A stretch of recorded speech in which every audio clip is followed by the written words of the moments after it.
बच्चों, ये हमारा जो पाठ है हिंदी का, वो तो आपने पीपीटी यहाँ पे देखा है। उसमें तो आपको पता चल ही गया होगा कि आज का हमारा पाठ कौन सा है। बच्चों, ये पाठ शुरू करने के पहले ना मैं आपको ना एक छोटा सा क्लिप दिखाऊंगा। एक छोटी सी वीडियो है, 3 मिनट 4 मिनट की। आप वो देखो और फिर हम लोग उसके ऊपर थोड़ी सी चर्चा करेंगे कि वो वीडियो में हमें बताया क्या है। क्योंकि आपको पता है स्टूडेंट, कि जो भी चीजें हम देखते हैं, कोई फिल्म देखते हैं, वो उसका कुछ उद्देश्य होता है। बिना उद्देश्य के तो कोई चीज़ नहीं होती, उसके पीछे कुछ ना कुछ उद्देश्य होता है। तो ये जो छोटी-सी फ़िल्म है, वो हमें बताना क्या चाहती है, हमें कहना क्या चाहती है, ये हम देखेंगे, उसके ऊपर थोड़ी चर्चा करेंगे और उस तरह से हमारा आज का जो पाठ है, वो निकल कर आएगा कि आज हमारा पाठ कौन-सा है और हमें उसमें क्या देखना है। तो अभी ज़्यादा समय ना लेते हुए आपको ना मैं वो वीडियो दिखाता हूँ और मुझे बताओ इस वीडियो में क्या पता चलता है। से डरेंगे।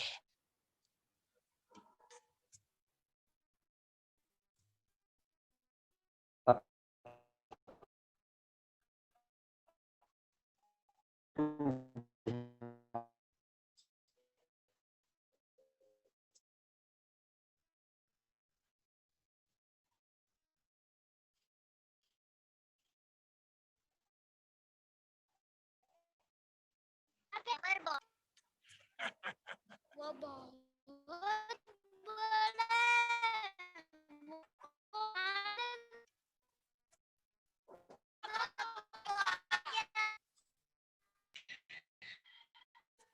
मुझसे डर नहीं लगता, मैं तुम्हें डसने वाला हूँ। अरे क्या फिर क्या होगा? दर्द भोगे, मुंह से जान निकलेगा, गिरोगे, गिरोगे। फायदा होगा। सबसे के दिलों में डर मेरे पास की बेहम भी नहीं करेगा। इस पूर्ण बंद करो। तुम जितना भी भरो, तुम इससे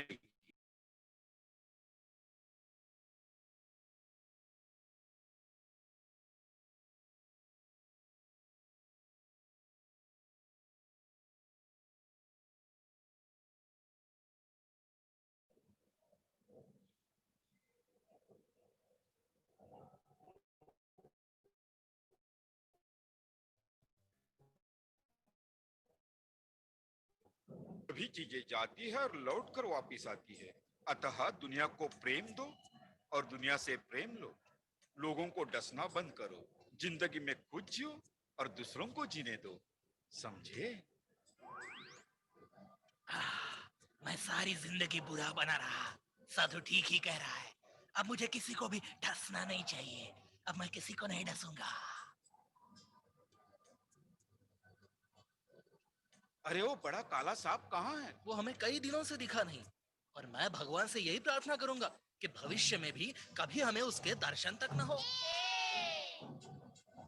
मार मार के उसकी हमें क्या हालत बना दी। हाँ, मैंने भी उसे मारा। मैंने तो बड़े पत्थर से उसे कुचल दिया और दोनों हाथों से पकड़कर फेंक दिया। हो गया, वो अभी कभी नहीं आएगा। अरे तो तुम यहाँ हो? बाहर आओ। क्या वे गए? कौन? वे शरारती बच्चे, वो मुझे मारते हैं। लेकिन तुम्हारे साथ ये ऐसा कैसे हुआ? ओ पुण्य साधु महात्मा, उस दिन आपके जाने के बाद मैंने जिंदगी में प्रेम पूर्वक रहने का प्रयास किया। मैंने सबको, किसी को भी डसना बंद कर दिया।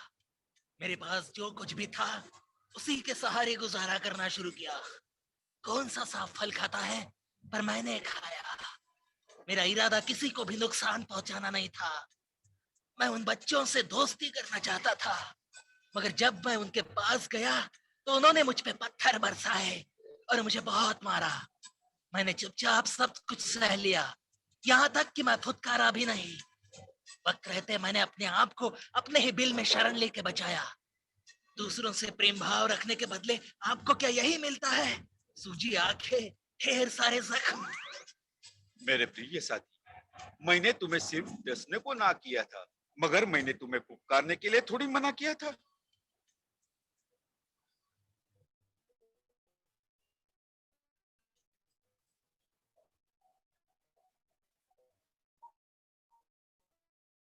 आप लोग जो वो साधु कहते हैं, असल में वो स्टोरी क्या है, वो साधु सांप को समझाते हैं कि हमें क्या करना चाहिए, हमें किसी को नुकसान नहीं पहुंचाना चाहिए। देखो साधु बाबा लास्ट में कहते हैं कि मैंने तुम्हें काटने से मना किया था, न कि फुफकारने से। इसका अर्थ ये है ना स्टूडेंट, कि अगर आपने देखा होगा स्कूल में या कहीं बाहर कई जगहों पे, जहाँ पे बहुत सारे बच्चे या बहुत सारे लोग क्या करते हैं, अपने से कमजोर लोगों के ऊपर क्या करते हैं, उनको सताते हैं, उनको परेशान करते हैं। विद्यालय में भी आपने देखा होगा कि अगर कोई ताकतवर बच्चा है तो वो दूसरे बच्चों को मारता है, परेशान करता है, और कमजोर बच्चे क्या करते हैं, उसका सुनकर, उसकी मार को सहकर चुप रहते हैं। तो यहाँ पे ये फ़िल्म क्या दिखाती है कि ये छोटी-सी क्लिप जो है ये हमें क्या बताती है कि हमें ज़्यादा बर्दाश्त नहीं करना चाहिए, हमें क्या करना चाहिए, गुस्सा करना चाहिए, भले हमें न काटना चाहिए। मतलब देखो साधु बाबा क्या कहते हैं कि भले काटो मत, लेकिन फुफकारना ज़रूरी है। मतलब हमें डर दिखाना ज़रूरी है, हमें क्रोध आना चाहिए ताकि लोगों को पता चले कि हम क्या हैं, हम कमज़ोर नहीं हैं। ये साधु बाबा और वो साँप की कहानी हमें यही बताती है कि भले आप लोगों को कष्ट मत दो, लेकिन आप अपनी रक्षा करने के लिए हमें क्या करना चाहिए, हमें क्रोध आना चाहिए और उसका दिखावा भी होना चाहिए कि हाँ, सच में मुझे भी क्रोध आता है। तो ये कहानी हमें क्या बताती है कि क्रोध करना चाहिए। तो आज की हमारी जो कहानी है बच्चों, वो है क्रोध। उसके जो रचनाकार है, उसके जो लेखक है, उनका नाम है आचार्य रामचंद्र शुक्ल। तो अभी ये इन्होंने क्रोध के बारे में क्या बताया स्टूडेंट, अभी क्रोध ऐसी कौन सी चीज है जिसके बारे में लिखा जाए। तो उन्होंने क्या किया है, रामचंद्र शुक्ल जी ने क्रोध के बारे में अपने विचार व्यक्त किए हैं कि आखिर ये क्रोध होता क्या है और ये कब होना चाहिए, कैसे होना चाहिए। तो ये हम देखेंगे स्टूडेंट, लेकिन इसके पहले हम जो है वो रचनाकार के बारे में थोड़ा सा देख लें, क्योंकि देखो मैंने आपको कई बार बताया है कि अगर रचनाकार के बारे में हम जान जाएंगे तो हमें पता चल जाएगा कि वो रचनाकार आखिर रचना में कहना क्या चाहते हैं, वो बताना क्या चाहते हैं। तो जो रचनाकार है उनका ये एक चित्र है, ये आप ऊपर नाम देख रहे हो, उनका नाम भी लिखा है आचार्य रामचंद्र शुक्ल। अभी उनके विचार देखिए स्टूडेंट, क्या लिखा है उन्होंने, जग के सब ही काज प्रेम ने सहज बनाए, जीवन सुखमय किया, शांति के स्रोत बहाए। मतलब इतने उच्च विचार रखने वाले आचार्य रामचंद्र शुक्ल ये क्या कहते हैं कि व्यक्ति को क्या करना चाहिए, जग के सब ही काम, मतलब दुनिया में जितने भी काम है स्टूडेंट, अगर आप गुस्सा करोगे तो शायद वो काम ना हो, लेकिन अगर आप प्रेम से चाहोगे तो वो काम जो है वो आसानी से हो जाता है। जीवन सुखमय किया, ये प्रेम एक ऐसी चीज है जो स्टूडेंट जीवन को हमारे क्या करता है, सुखमय बनाता है। जहाँ प्रेम होता है वहां पे सुख होता है। और शांति के स्रोत बहाए, मतलब किस तरह से अलग अलग तरह से शांति आ सकती है, ये प्रेम के द्वारा संभव है, ये उनके विचार है। अब थोड़ा सा रचनाकार के व्यक्तिगत जीवन और थोड़ी सी उनकी कृतियों के बारे में हम देखेंगे स्टूडेंट, और फिर अपने रचना की तरफ बढ़ेंगे। इन रचनाकार का परिचय क्या है स्टूडेंट, आप देख रहे हो स्क्रीन पे। रामचंद्र शुक्ल हिंदी साहित्य के प्रसिद्ध आलोचक, अनुवादक, कथाकार और कवि भी थे। इसका अर्थ ये स्टूडेंट कि ये जो रचनाकार है ये हिंदी साहित्य के बहुत बड़े ये है, आलोचक है। आलोचक क्या होता है स्टूडेंट, आलोचक का मतलब होता है जो किसी रचना की अच्छाई क्या है, बुराई क्या है, वो लिखते हैं, उनको बोलते हैं आलोचक। या दूसरे शब्द में उनको समीक्षक भी बोलते हैं, जो हमारी समीक्षा करे किसी किताब की, किसी रचना की समीक्षा करे, उसको आलोचक बोलते हैं, समीक्षक बोलते हैं।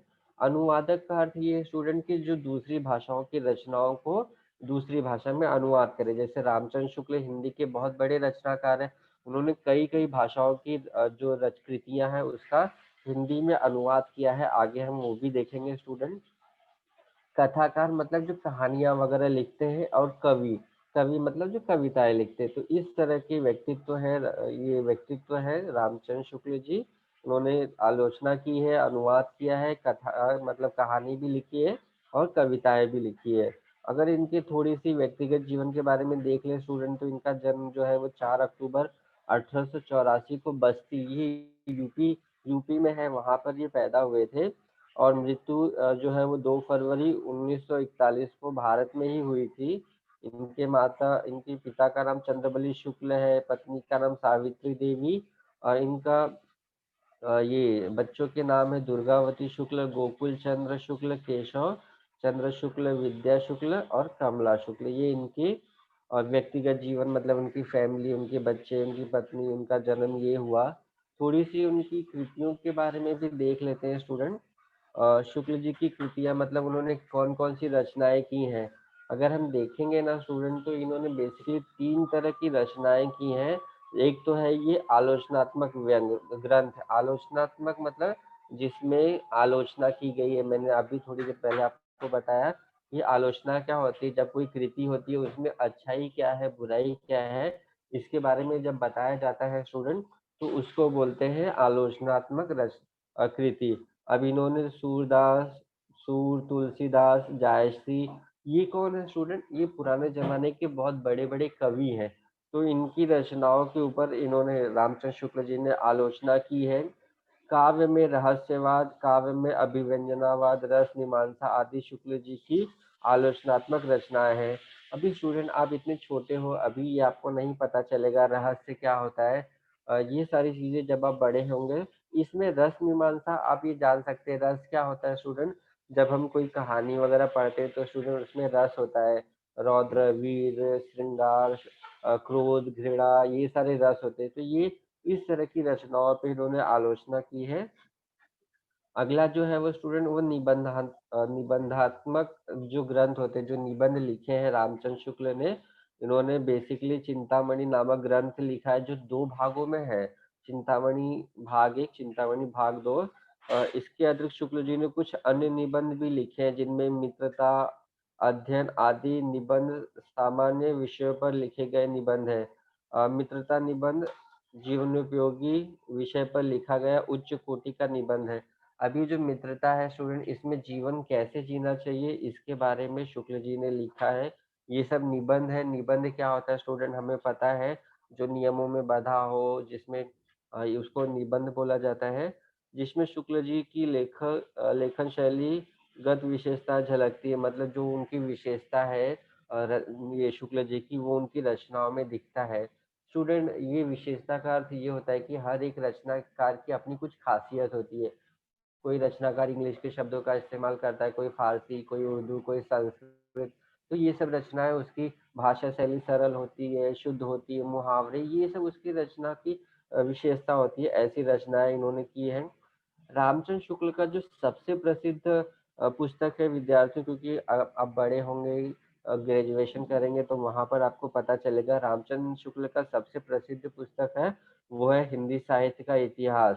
मतलब ये हिंदी को कितने भागों में बांटा गया है, क्या क्या है, कि कब से उसका समय शुरू होता है, उसके फेमस रचनाकार कौन कौन है, ये सारी चीजें उन्होंने हिंदी साहित्य के इतिहास में लिखा है स्टूडेंट। और लास्ट में जो अनुदित कृतियां हैं, मतलब मैंने आपको बताया कि रामचंद्र शुक्ल अनुवादक भी है। दूसरी भाषाओं की जो प्रसिद्ध किताबें हैं उसका उन्होंने हिंदी में अनुवाद किया है। शुक्ल जी की अनुवादित कृतियां कई हैं। शशांक उनका बांग्ला से अनुवादित उपन्यास है। एक शशांक नाम का उपन्यास है जो उन्होंने लिखा है, वो बांग्ला की किसी ये उपन्यास का अनुवाद है स्टूडेंट। इसके अतिरिक्त उन्होंने अंग्रेजी से विश्व प्रपंच, मतलब अंग्रेजी में कोई एक नॉवेल है, उसको उसका नाम विश्व प्रपंच नाम से लिखा है। आदर्श जीवन, मेगस्थनीज का भारतवर्षी वर्णन, कल्पना का आनंद आदि इनकी अनुवादित रचना है। मतलब ये सब जो रचनाएं हैं उन्होंने किसी और भाषा की प्रसिद्ध किताब का हिंदी में अनुवाद किया है। तो ये हो गए स्टूडेंट रामचंद्र शुक्ल जी की कृतियों का वर्णन, और पीछे हम लोगों ने उनका व्यक्तित्व देखा, व्यक्तिगत जीवन देखा। अभी रचना के संदर्भ में भी बात कर लेते हैं स्टूडेंट। अगर आपने किताब आपके हाथों में होगी तो आप देखोगे किताब का जो पाठ जो शुरू होता है उसके पहले पाठ के बारे में लिखा होता है। वहां पर आप देखेंगे तो ये रचना के बारे में उसमें लिखा है कि मनोवैज्ञानिक, ये जो रचना है ये मनोवैज्ञानिक निबंध है। तो स्टूडेंट, ये मनोवैज्ञानिक निबंध क्या होता है? जैसे निबंध तो हमें पता है, और मनोविज्ञान भी क्या होता है, तो अब जरा देख लेते हैं बहुत कम शब्दों में। मनोवैज्ञानिक निबंध क्या होता है इसके बारे में थोड़ी सी आपको जानकारी दे दूं स्टूडेंट। मनोविज्ञान का शाब्दिक अर्थ मन का विज्ञान है, अर्थात मन के विषय में चिंतन करना ही मनोविज्ञान है। स्टूडेंट, मनोविज्ञान क्या होता है? अभी आपने देखा होगा कि हम कुछ सोचते रहते हैं और कोई बोलता है कि आप ये सोच रहे हो, तो हमें लगता है कि अरे आपको कैसे पता चला, आप ये हम ये सोच रहे हैं। उसको बोलते हैं मनोविज्ञान। एक विषय होता है जो ये बताता है कि सामने वाले व्यक्ति के मन में इस समय क्या चल रहा है, उसको बोलते हैं मनोविज्ञान। ये 2 शब्दों का मिलकर बना है मन और विज्ञान, मनोविज्ञान, मन और विज्ञान। अब दूसरा शब्द है स्टूडेंट निबंध। ये भी आपको पता है निबंध क्या होता है? निधन बंध से बना, जिसका अर्थ है अच्छी तरह से बंधा हुआ। दूसरे शब्दों में बोलो स्टूडेंट तो जो नियमों में बंधा होता है वो निबंध होता है। इनकी भाषा विषय के अनुकूल होती है। निबंध क्या होता है स्टूडेंट?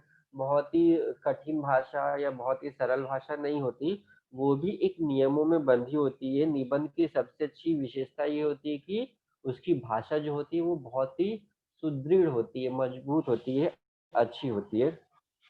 भाषा के अच्छे प्रयोग द्वारा ही भाव, विचारों और अनुभव को प्रभावशाली ढंग से व्यक्त किया जा सकता है। देखो स्टूडेंट, जब हम निबंध लिखते हैं तो जो हमारी भावनाएँ हैं, जो हमारे विचार हैं या फिर जो भी हमें हमारे अनुभव होते हैं उसको हमें निबंध में व्यक्त करना होता है।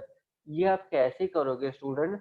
जब आपको भाषा के ऊपर पकड़ होगी, आपकी भाषा एकदम मजबूत होगी, आपको भाषा पर अच्छी पकड़ होगी, तभी आप अपने विचारों को व्यक्त कर पाओगे। नहीं तो फिर आप अपने विचारों को व्यक्त नहीं कर पाओगे। अब थोड़ा-सा रचना के बारे में भी देख लो स्टूडेंट। मनोवैज्ञानिक निबंधों में करुणा, श्रद्धा, भक्ति, लज्जा, ग्लानि, क्रोध, लोभ, प्रीति आदि भावों तथा मनोविकारों पर लिखे गए निबंध आते हैं। अभी स्टूडेंट मनोवैज्ञानिक निबंध क्या होता है? जो हमारी भावनाएँ होती है स्टूडेंट, जैसे करुणा होता है, उसके बाद श्रद्धा होती है, भक्ति होती है, लज्जा, ये सब विचार होते हैं स्टूडेंट, ये हमारे मन में आते हैं।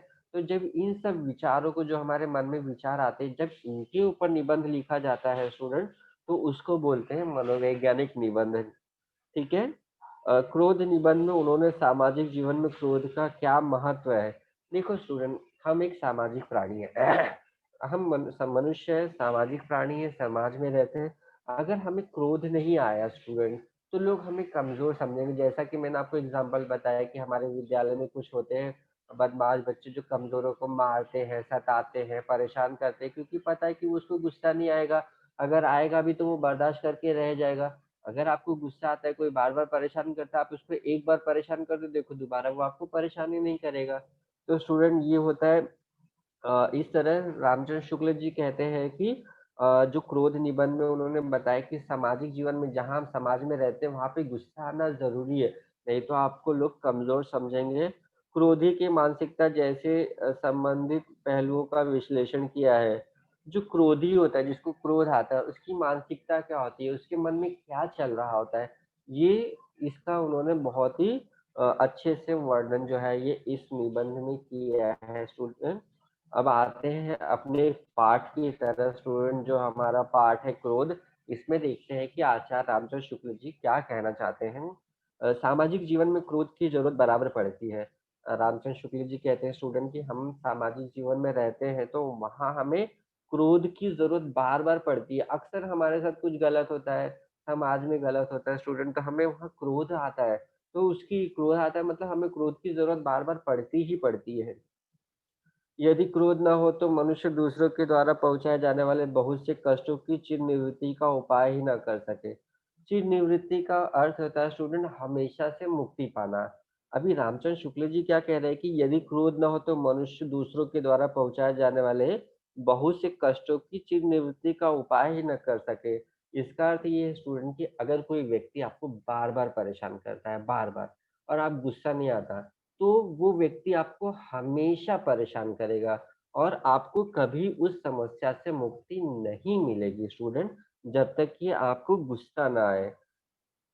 कोई मनुष्य किसी दुष्ट के नित्य 2-4 प्रहार सहता है, यदि उसमें क्रोध का विकास नहीं हुआ तो केवल आह ऊह करेगा जिसका उस दुष्ट पर कोई प्रभाव नहीं। स्टूडेंट, अगर कोई मनुष्य है, वो किसी दुष्ट व्यक्ति का, मतलब कोई दुष्ट व्यक्ति है, बुरा आदमी है, वो किसी सीधे व्यक्ति को हमेशा 2-4 लगाए रहता है। मतलब 2-4 फटके मारते रहता है। हम देखते हैं हमारे स्कूल में, हमारे समाज में, हम खेलने जाते हैं, वहाँ पे कोई बदमाश है, दुष्ट है, वो हमें फालतू में मारते रहता है। हम विद्यालय में बैठे पढ़ रहे हैं, कोई बच्चा बदमाश है, पीछे से मारता है, बोलता है मैंने नहीं मारा। तो ये क्या है स्टूडेंट? अगर कोई मनुष्य किसी दुष्ट के नित्य 2-4 प्रहार सहता है, यदि उसमें क्रोध का विकास नहीं हुआ तो केवल आह-ऊह करेगा। अगर आपको विद्यालय में किसी ने मारा, आप कुछ नहीं कर रहे हो, आपको गुस्सा नहीं आ रहा है, आप आह-ऊह करके चुप हो जा रहे हो, तो उसका उस दुष्ट व्यक्ति पर कोई प्रभाव नहीं पड़ेगा। उस दुष्ट के हृदय में विवेक, दया आदि उत्पन्न करने में बहुत समय लगेगा। स्टूडेंट, अगर आप सोचोगे कि मैं चुप रहूँगा, बर्दाश्त करूँगा, कभी न कभी उस दुष्ट व्यक्ति के मन में दया आएगी, उसमें विवेक जागेगा। विवेक का मतलब होता है अच्छे और बुरे का ज्ञान। तो कभी उसको समझ में आ जाएगा कि अरे यार, मैं तो बुरा कर रहा था। जैसे वो साँप को समझ में आ गया कि वो बुरा कर रहा था, लोगों को डस रहा है, काट रहा है, लोग मर रहे हैं, तो ये बुरा है। तो ये समझने में उस दुष्ट व्यक्ति को बहुत समय लगेगा स्टूडेंट। आगे देखते हैं। संसार किसी को इतना समय ऐसे छोटे-छोटे कामों के लिए नहीं दे सकता। स्टूडेंट, अगर आप सोचोगे कि उस व्यक्ति को मैं कुछ नहीं बोलूँगा, कभी न कभी वो सुधर जाएगा समय, तो व्यक्ति के पास समय कितना होता है? 60 साल, 70 साल, 80 साल में, लेकिन 100 साल में भी अगर वो नहीं सुधरा तो क्या उसको 200 साल देंगे सुधरने के लिए? इतना समाज जो है वो किसी व्यक्ति को सुधरने के लिए 100, 200 साल, 10 साल, 20 साल, 50 साल नहीं दे सकता। समाज के पास इतना समय जो है वो नहीं होता स्टूडेंट। भयभीत होकर प्राणी अपनी रक्षा कभी-कभी कर लेता है, पर समाज में इस प्रकार प्राप्त दुःख निवृत्ति चिरस्थायी नहीं होती। स्टूडेंट, अगर बार-बार कोई आपको परेशान कर रहा है, आपने एकाध बार उपाय कर लिया, जैसे जहाँ पे वो आप बैठे हो मार रहा है, तो आप सीट छोड़कर दूसरी जगह बैठ जाओ, तीसरी जगह बैठ जाओ। इससे क्या होगा? इससे आप कभी-कभार बच जाओगे। हो सकता है कि आज आप 2 सीट छोड़कर बैठे, वो पीछे बैठा, आप 2 सीट आगे, वो हो सकता है कि वहाँ पर नहीं मार पाया, लेकिन रिसेस में मारेगा, रिसेस के बाद मारेगा। इससे क्या होगा स्टूडेंट, जो आपका दुःख है, जो आपकी तकलीफ है, वो कैसी होगी? उससे आपको छुट्टी कैसे मिलेगी? स्थायी तौर पे छुट्टी नहीं मिलेगी। हाँ, आज के दिन आप मार खाने से बच गए, लेकिन कल वो फिर आपके अगल-बगल में बैठेगा, फिर मारेगा। इसका अर्थ क्या है? आपको हमेशा के लिए छुट्टी जो है वो नहीं मिलेगी। हमारे कहने का अभिप्राय यह नहीं है कि क्रोध करने वाले के मन में सदा भावी कष्ट से बचने का उद्देश्य रहा करता है। स्टूडेंट, लेखक जो है, रचनाकार क्या कह रहे हैं कि अगर हमें गुस्सा आ रहा है, तो इसका मतलब हर बार ये नहीं होता कि हम जो भविष्य में हमें तकलीफ होने वाली है, उससे बचने का उपाय कर रहे हैं, ऐसा नहीं होता। अगर हमारे मन में बार-बार गुस्सा आता है, इसका अर्थ ये नहीं कि हम भविष्य में होने वाली समस्याओं से अपने आप को बचाना चाहते हैं। कहने का तात्पर्य केवल इतना ही है कि चेतन सृष्टि के भीतर क्रोध का विधान इसलिए है। कवि कह रहे हैं कि ऐसा नहीं है कि हमें हर बार समस्या से बचना है, इसीलिए हमें गुस्सा आना चाहिए, ऐसा नहीं है। कहने का तात्पर्य मतलब अर्थ क्या है कि ये जो चेतन सृष्टि है, चेतन का अर्थ होता है स्टूडेंट जहाँ पे आपको अच्छे-बुरे का पता चलता है। तो चेतन सृष्टि के भीतर ये कोई क्रोध का विधान इसलिए है, इसलिए क्रोध का नियम है। ये क्रोध का नियम होता है स्टूडेंट, जिससे एक बार दुःख पहुँचा पर उसके द्वारा दोहराए जाने की संभावना कुछ भी नहीं है। जो कष्ट पहुँचाया जाता है वह प्रतिकार मात्र है। स्टूडेंट, लेखक जो है, रचनाकार क्या कह रहे हैं कि जिसने आपको एक बार दुःख दिया, मतलब एक बार मारा, और उसको दोबारा मारने का, आपको दोहराने का मौका नहीं मिलेगा। तो जो इस प्रकार के कष्ट होते हैं वो क्या होते हैं स्टूडेंट? वो प्रतिकार होते हैं। प्रतिकार का मतलब होता है प्रतिक्रिया। अगर आपने किसी को मारा, उसने आपको मारा, तो वो क्या है? वो प्रतिक्रिया होती है। क्रिया की प्रतिक्रिया पहुँचाया जाता है, वो प्रतिक्रिया मात्र, उसमें रक्षा की भावना कुछ भी नहीं रहती। अगर ऐसा कुछ होता है स्टूडेंट कि किसी एक ने मारा, आपने उसको मारा, तो वो प्रतिकार होता है, वहाँ पे रक्षा करने जैसा कुछ भी भावना नहीं होती, ऐसे विचार नहीं होते कि वहाँ पे रक्षा करनी है। अधिकतर क्रोध इसी रूप में देखा जाता है। ज़्यादातर क्रोध जो होता है स्टूडेंट, वो प्रतिकार ही होता है। मतलब कोई हमारे साथ बुरा करता है तो हम उसके साथ भी बुरा कर देते हैं, तो ये क्या होता है? क्रिया की प्रतिक्रिया होती है, उसमें कोई ये नहीं होता, रक्षा करने की भावना उसमें नहीं होती।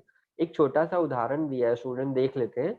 एक दूस अ ये एक दूसरे से अपरिचित 2 आदमी रेल में चले जा रहे हैं।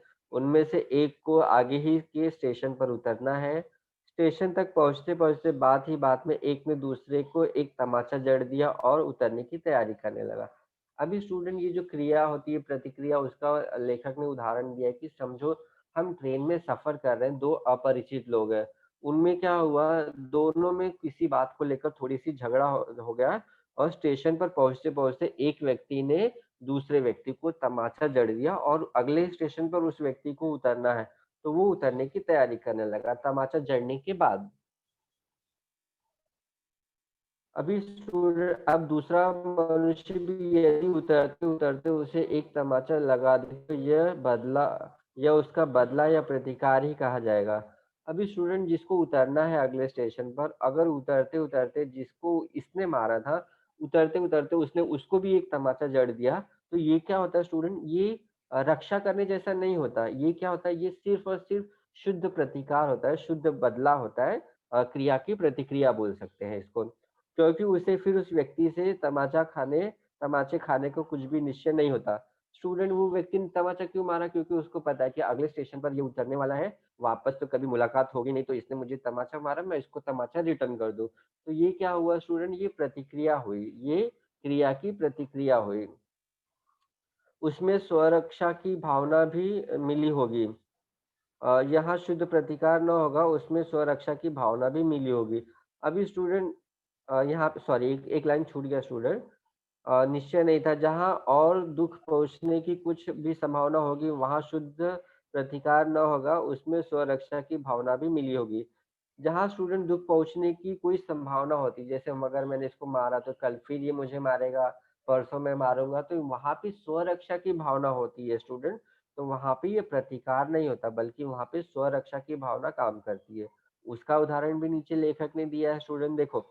हमारा पड़ोसी कई दिनों से नित्य आकर हमें दो चार टेढ़ी सीधी सुना जाता है। यदि हम एक दिन उसे पकड़कर पीट दे तो हमारा यह कर्म शुद्ध प्रतिकार न कहलाएगा, क्योंकि हमारी दृष्टि नित्य गालियां सहने के दुख से बचने के परिणाम की ओर भी समझी जाएंगे। अभी स्टूडेंट जहां पर हमें दोबारा उससे मुलाकात होने की संभावना नहीं रहती, वहां पर प्रतिकार होता है। लेकिन अगर हमें लगता है कि वो बार बार मिलेगा, हमें उससे खुद की रक्षा करनी है, तो वहां पे प्रतिकार नहीं होगा, बल्कि वहां पे खुद की रक्षा करने की भावना काम करेगी। उदाहरण क्या दिया है लेखक ने, एक व्यक्ति है, उसका कोई पड़ोसी है जो उसको रोज आकर टेढ़ी सीधी बातें सुना जाता है। लेखक कह रहे कि यदि जिसने गाली दिया पड़ोसी को, अगर एक दिन उसी पड़ोसी को पकड़कर थोड़ा सा भर दिया जाए, थोड़े से हाथ दो चार थप्पड़ वगैरह पीट दिया जाए जमकर, तो वहां पे ये शुद्ध प्रतिकार न कहलाएगा, बल्कि हमेशा की जो दुख है उससे बचने का उपाय। क्यों स्टूडेंट, क्योंकि हमेशा वो गाली देगा तो पीड़ा होगी, तकलीफ होगा, मानसिक ये होगा, तनाव होगा, टेंशन होगा, क्योंकि वो बार बार आके गाली बकता है, कुछ उल्टा सुल्टा बोलता है और चले जाता है। तो इससे बचने की भावना काम करती है। अ, इन दोनों दृष्टांतों को ध्यानपूर्वक देखने से पता लगेगा कि दुख से उद्विग्न होकर दुखदाता को कष्ट पहुंचाने की प्रवृत्ति दोनों में है। दृष्टांत का मतलब होता है स्टूडेंट उदाहरण। अगर आप दोनों उदाहरण देखोगे, ध्यानपूर्वक देखोगे, तो आपको पता चलेगा कि उद्विग्न उद्विग्न मतलब दुख से दुखी होकर दुखदाता को कष्ट पहुंचाने की प्रवृत्ति दोनों में है। मतलब दोनों उदाहरण में जिसने कष्ट दिया है, दूसरा व्यक्ति उसको कष्ट देना चाहता है, पर एक में वह परिणाम आदि का विचार बिल्कुल छोड़े हुए है। एक जगह वो परिणाम क्या होगा उसके बारे में नहीं सोचता। जैसे ट्रेन में मारा, उतर गया, अब कब मिलेगा कब नहीं मिलेगा भगवान जाने, जब मिलेगा तो पहचानेगा।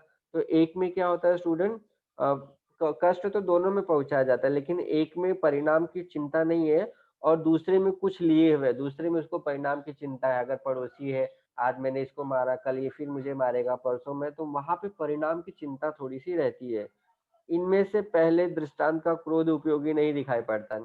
और लेखक कह रहे स्टूडेंट कि जो ट्रेन में पहला दृष्टांत मतलब ट्रेन वाला, तो पहले वाले में जो उदाहरण दिया है, जो उसमें जो गुस्सा आता है उसका उपयोग नहीं है स्टूडेंट, क्योंकि वो काम का नहीं है। पर क्रोध करने वाले के पक्ष में उसका उपयोग चाहे न हो, पर लोग के भीतर वह बिल्कुल खाली नहीं जाता। स्टूडेंट बहुत अच्छा मैसेज दिया है, बहुत अच्छा संदेश है, अगर आप समझने की कोशिश करेंगे। लेखक जो है वो क्या कह रहे हैं कि भले ही पहले उदाहरण में उस व्यक्ति को गुस्सा नहीं करना चाहिए, पर क्रोध करने वाले के पक्ष में उसका उपयोग चाहे न हो, मतलब जिसने गुस्सा किया उसको भले ही गुस्सा करने का कुछ फायदा न हो, पर लोग के भीतर वह बिल्कुल खाली नहीं जाता, मतलब लोगों के बीच में ये बिल्कुल भी खाली नहीं जाता। इसका अर्थ क्या है स्टूडेंट, ट्रेन में सिर्फ वो दो ही व्यक्ति सफर तो नहीं कर रहे होंगे, और भी लोग होंगे। अगर जिन जिन लोगों ने ये उदाहरण देखा होगा उनको क्या समझ में आ गया होगा, भैया ट्रेन में तो बच के निकल जाए वही बहुत है, किसी से झगड़ा करके मतलब नहीं। तो भले ही उन दोनों व्यक्तियों के लिए वो क्रोध का उपयोग ना हो, लेकिन लोग के लिए, लोग मतलब और लोगों के लिए वो खाली नहीं जाता। दुख पहुंचाने वाले से हमें फिर दुख पहुंचाने का डर न सही, पर समाज को तो है। फिर स्टूडेंट भले हम में कोई डर नहीं है, मतलब मैंने मारा, उसने मुझे मारा, मैंने मारा, वो उतर गया। अब मुझे टेंशन नहीं, चलो मैंने अपना बदला ले लिया। लेकिन जो ट्रेन के अंदर और लोग रहते हैं, उनके अंदर दुःख पहुँचाने का डर हो जाता है, मतलब समाज को डर हो जाता है, भैया अगर इसके साथ ऐसा हुआ, कल को ट्रेन में मैं किसी के साथ झगड़ा करूँगा, मेरे साथ भी होगा, वो मुझे तमाचा जड़ दे, ऐसा थोड़ा-सा डर हो जाता है स्टूडेंट। तो भले ही व्यक्ति को ना हो, लेकिन समाज को हो जाता है। इससे उसे उचित दंड देने से पहले तो उसी की शिक्षा या भलाई हो जाती है, फिर समाज के और लोगों के बचाव का बीज बो दिया जाता है। फिर स्टूडेंट समाज के और लोगों को बचाने का बीज बो दिया जाता है, इसका अर्थ ये है कि भविष्य में अगर जिसने ये घटना देखी होगी, उसको ये समझ में आ जाएगा कि ट्रेन में लफड़ा करके कुछ फ़ायदा नहीं होता है। मतलब ये एक अच्छी बीज जो है वो लोगों के मन में हो गई।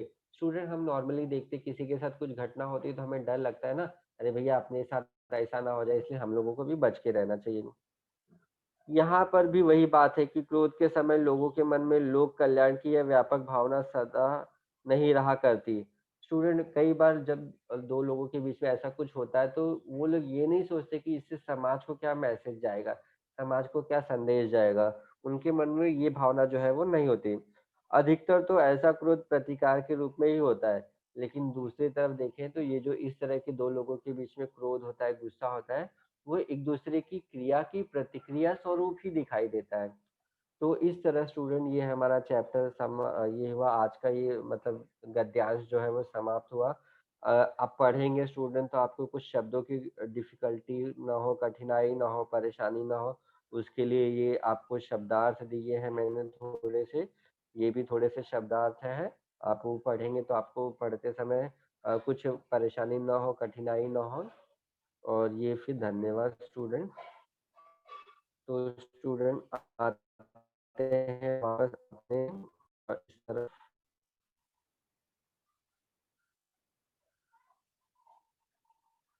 तो स्टूडेंट आज हम लोगों ने ये देखा क्रोध, एक चैप्टर। 2 मिनट में मैं इसको ये समापन करने की दिशा में बढ़ते हैं, फिर उसके बाद आपको मौका दिया जाएगा स्टूडेंट, अगर आप कुछ शंका है, संदेह है, अगर आप पूछना चाहें तो। तो स्टूडेंट सबसे पहले मैंने आपको एक छोटा सा क्लिप दिखाया जिसमें साधु और सांप की वार्तालाप है, बातचीत है। वो साधु के कहने पे वो सांप जो है वो अपनी सारी बुराई छोड़ देता है। तो साधु महाराज क्या कहते हैं उसको कि मैंने तुम्हें लोगों को डसने से मना किया था, कि न कि फुफकारने से। मतलब स्टूडेंट अगर हम फुफकारेंगे नहीं, हमें क्रोध नहीं आएगा, हमें गुस्सा नहीं आएगा, तो लोग हमें कमजोर समझेंगे, हमारा बार बार अपमान करेंगे, तकलीफ देंगे। इस तरह की चीजें हमें वो कहानी बताती है। फिर उसके बाद हम लोगों ने आचार्य रामचंद्र शुक्ल जो हिंदी के बहुत बड़े रचनाकार माने जाते हैं, उन्होंने हिंदी साहित्य का इतिहास लिखा है।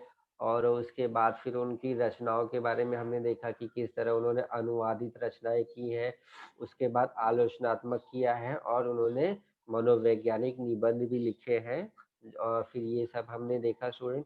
उसके बाद हम लोगों ने ये देखा कि जो क्रोध चैप्टर है उसमें उन्होंने क्या बताया है कि हमें क्रोध की आवश्यकता पड़ती है, हमें क्रोध वो दिखाना चाहिए, नहीं तो समाज में गलत संदेश जाता है कि हम कमजोर हैं, और लोग हमें इसी तरह मतलब टेकिंग फॉर ग्रांटेड जिसको बोलते हैं, बहुत हल्के में लेने लगेंगे। तो हमें गुस्सा आना चाहिए स्टूडेंट, और वो दिखाना चाहिए, नहीं तो कमजोर बन के रह जाओगे और लोग आपको तकलीफ देंगे, कष्ट देंगे, और आप उस तकलीफ और कष्ट से कभी भी मुक्त नहीं होंगे हमेशा के लिए। ये उदाहरणों द्वारा रामचंद्र शुक्ल जी ने हमें इस चैप्टर में बताया है। थोड़ा सा जितना गद्यांश आधे घंटे में हो सकता था स्टूडेंट, उतना मैंने लिया है। अगला जब हमारा टर्म आएगा तो हम इसको आगे कंटिन्यू करेंगे। अभी 35 हो गए स्टूडेंट, अभी 10 मिनट का समय जो है वो आपको दिया जाएगा। अगर आपको कुछ शंका है, संदेह है, तो आप मुझे पूछ सकते हो। अब जो है वो आपका समय शुरू होता है स्टूडेंट।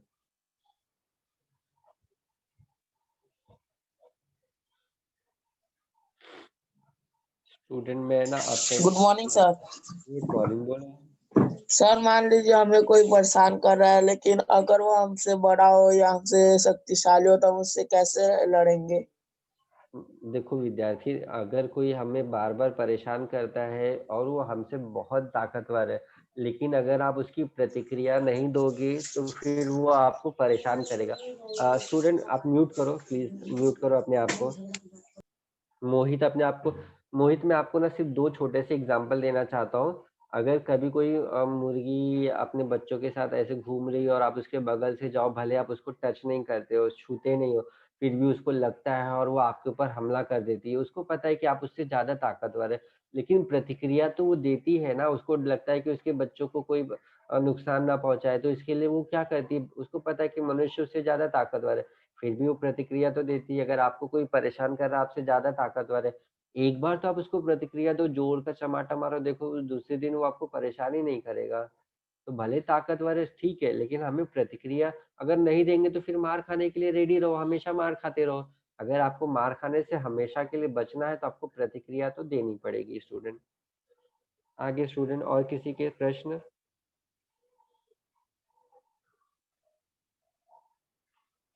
हेलो सर जी, गुड हाँ मॉर्निंग। सर, गुड मॉर्निंग, बोलिए। सर शुक्ला जी कहाँ के रहने वाले थे, कहानी ये? ये तो यूपी के रहने वाले थे, बस्ती जिले में इनका जन्म हुआ था स्टूडेंट। और फिर उसके बाद हमें पता है कि रचनाकार होते हैं, किसी न किसी कारण से कई कई ऐसे रचनाकार होते हैं स्टूडेंट जो भ्रमण भी करते हैं, दूसरी जगह पे भी जाके शिफ्ट हो जाते हैं, क्योंकि कई बार कुछ कुछ परेशानियां होती हैं। तो ये बेसिकली जहाँ तक इनकी जानकारी है, ये इनका जन्म बस्ती में हुआ था और फिर ये हिंदुस्तान में ही रहे, और हिंदुस्तान में इनकी जो मौत होती है, जितना शॉर्ट में लिखा है स्टूडेंट, मुझे लगता है कि बहुत ज़्यादा डिटेल में अगर जाना है तो हमें उनके बारे में अलग से पढ़ना पड़ेगा।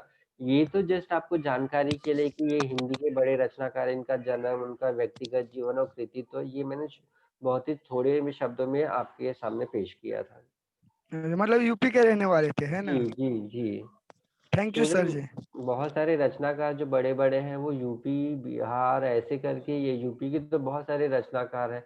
इवन प्रेमचंद भी जो हिंदी के इतने बड़े रचनाकार हैं वो भी बनारस के ही हैं। बनारस के थे मतलब आगे स्टूडेंट और कोई प्रश्न है तो आप पूछिए। Good morning sir. Good morning, बोलिए। सर निबंध का मतलब? स्टूडेंट देखो, निबंध का मतलब होता है कि जो हिंदी में हम देखें तो निबंध का मतलब होता है जो नियमों में बंधा हो। अभी नियमों में बंधा होने का अर्थ ये होता है स्टूडेंट, देखो जब हम एग्जाम में निबंध लिखते हैं तो हमें बताया जाता है, बोला जाता है कि 80 से 100, 60 से 80 शब्दों में। तो इसका अर्थ ये होता है स्टूडेंट कि हमें उतने ही शब्दों में, या तो थोड़े 10-5 आगे पीछे हो सकते हैं, लेकिन अगर बोला गया है कि 80 शब्दों में और आपने 180 शब्दों में लिखा, इसका मतलब है कि आपने नियमों का पालन नहीं किया है। तो निबंध का अर्थ होता है कि जो नियमों में बंधा, अगर बोला है 100 शब्द तो 100 शब्द की थोड़ा सा आसपास, मतलब 95 हो जाए या 105 हो जाए, लेकिन बहुत ज्यादा नहीं होना चाहिए, उसको बोलते हैं निबंध। Thank you sir.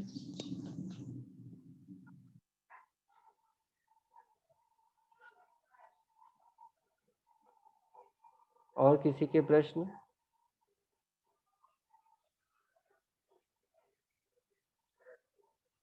स्टूडेंट, ये 10 मिनट जो आखिरी के होते हैं ये आपका है, आप चाहे तो प्रश्न पूछ सकते हैं, अपनी शंकाओं को दूर कर सकते हैं। जो भी आपके मन में शंका है, संदेह है, आप उसको खुलकर पूछिए, क्योंकि अगर आप गलत भी पूछेंगे तो कहीं ना कहीं उसको सुधारा जा सकता है और आपकी शंका को दूर किया जा सकता है।